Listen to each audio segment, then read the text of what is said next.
Hello and welcome to this week's 89.9 Seconds, the show in which we give you some of the week's hottest stories in just under 90 seconds.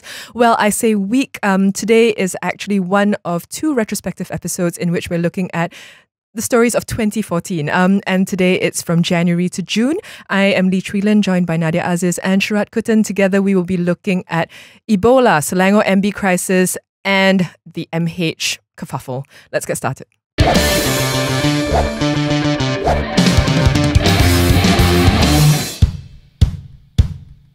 First story, on March 8th of this year, MH370 went missing, and that was really the beginning of a terrible, terrible year for our national carrier. Nadiah? I have to be honest in saying I don't think this was the start of a terrible year for MAS, because it's sort of been flip-flopping since the Asian financial crisis. So they haven't really been doing that well, with the exception of the time when Datuk Sri Idris Jalla was there. So this just sort of exacerbated, a problem that had been sort of brewing over the years. Malaysia Airlines has not been doing that well in general. So what then should we have done about it? I guess. Well, I think one of the big issues really has been our inability to get over the kind of patriotic impulse that many people have when it comes to talking about MH, about MAS and any other issues. If anything, I think maybe MH370 made that worse, because it really became this sort of national crisis, and it got tied up in how we feel about the carrier. Absolutely. And then the question is, kind of weighing patriotism against the pragmatism. And the MAS, of course, is a national carrier, but it's also a business, and that's the most important thing to consider. And it's a business that suffered. Exactly. You don't have place for emotions and feelings when it comes to business. Everything is dollars and cents. You have to make decisions based on rational research and looking at the figures. Well, not just dollars and cents, but votes as well. So you have a very strong union, and you have this feeling that if the government of the day let down the national carrier, it would be bad news for them electorally. If you look at the rest of the year, I don't think we've done any better in divorcing the emotion, though, because it's such an emotive experience.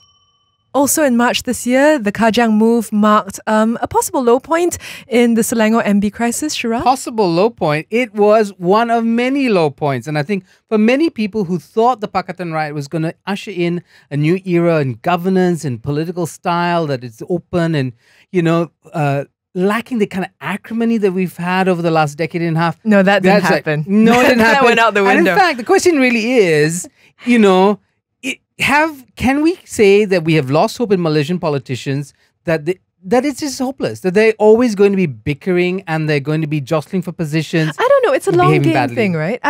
I think, yes, possibly that's true. But also, I don't know, you have to give room for growing pains, I think. And this, I think, was one very ugly growing pain, but that's what it was.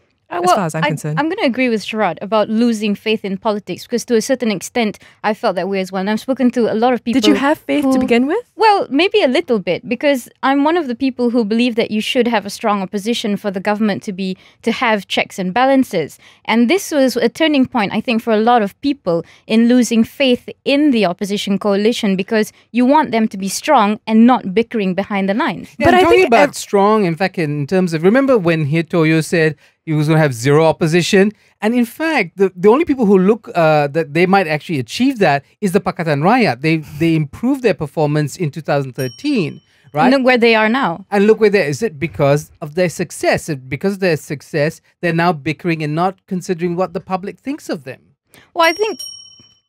For our third story, I'm cheating a little because it's something that started off last year, but Ebola and the Ebola scare. The thing is, it's been going on since early this year, and there were all these fears that it's going to strike us, that it's going to land on our shores, and it hasn't. Can we all just calm down already? Were we too alarmist? I think so. I think we've all actually calmed down. I think the Ebola issue has really moved on. It does seem like a disease or a disaster happening some other place, because we haven't seen it spread. Remember when the news came of its appearance in the US or something, and it really hasn't spread. I mean, no, but cities haven't gone down. We're calm then, but we keep responding to rumors of Singapore and Sarawak. The minute it's near us, we freak out. And the thing is, it's not that easy to spread. And, we need to...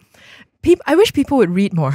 I think it's a fair point, though, because you're talking about countries where you have proper healthcare systems, but then the disease did catch on. Remember Spain and the nurse herself who actually caught the virus. So I think it's a fair point for you to have precautionary measures as long as you don't indulge in mass panic. Precautionary measures is fine, but I think people have the tendency to start assuming people are going to be dropping dead like flies, if one African person manages to pass through undetected. And it's just not the case. Well, That's not how it works. Outside the West African nations affected by Ebola, how many people have actually been infected? It's, we're really talking about, under a dozen or so. And I think people who went there and came back to their own countries. That too, right? So we really haven't seen this mass spread of it's not a pandemic of the sort that we thought will engulf the world. I think if anything, I'm looking back. Not like the Black Plague, no. No, and I'm looking back and laughing at people is what I'm doing.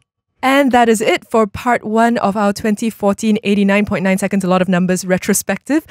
Join us next week. We will be looking at the big stories of the year in the second half. This has been 89.9 seconds. If you have any comments for us, as always, leave them in the box below. For more videos like this, subscribe to video.bfm.my. Thank you so much.